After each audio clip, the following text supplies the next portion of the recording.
आपके सामने क्राइम की एक ऐसी स्टोरी लेकर आए हैं जिसे सुनकर आप भी हैरान हो जाएंगे। ये कहानी है बिहार के मुजफ्फरपुर के रहने वाले 20 साल के नौशाद आलम की। एक साधारण परिवार का लड़का, पिता मजदूर, घर में आर्थिक तंगी, पढ़ाई छठी क्लास से ही छूट गई और फिर परिवार का सहारा बनने के लिए वो घर से बाहर निकलता है।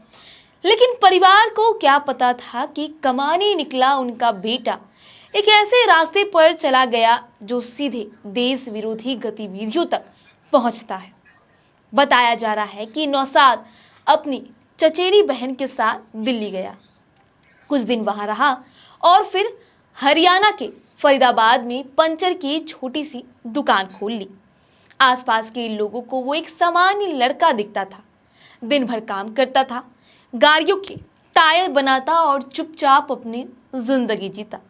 लेकिन जांच एजेंसियों के मुताबिक इस छोटी सी पंचर दुकान के पीछे एक बड़ा खेल चल रहा था। आरोप है कि नौशाद संवेदनशील जगहों, रेलवे स्टेशन और अन्य रणनीतिक इलाकों की जानकारी ढूंढता। यहां तक कि सेना की मूवमेंट पर भी नजर रखने के लिए सोलर कैमरे भी लगाए और ये सारी जानकारी सोशल मीडिया और ट्विटर हैंडल के जरिए पाकिस्तान के एक हैंडलर तक पहुंचाई जाती थी। मामला तब खुला जब उत्तर प्रदेश के कौशाम्बी में पुलिस ने एक जासूसी नेटवर्क का पर्दाफाश किया।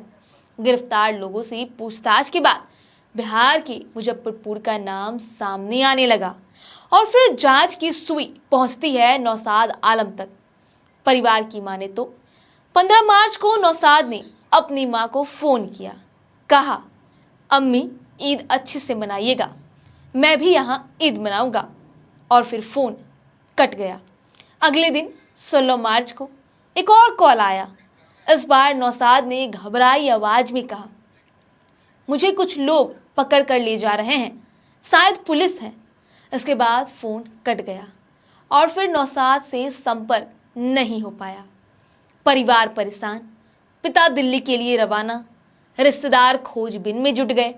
लेकिन धीरे धीरे खबर आई कि नौशाद को जासूसी नेटवर्क से जुड़े आरोप में हिरासत कर लिया गया है।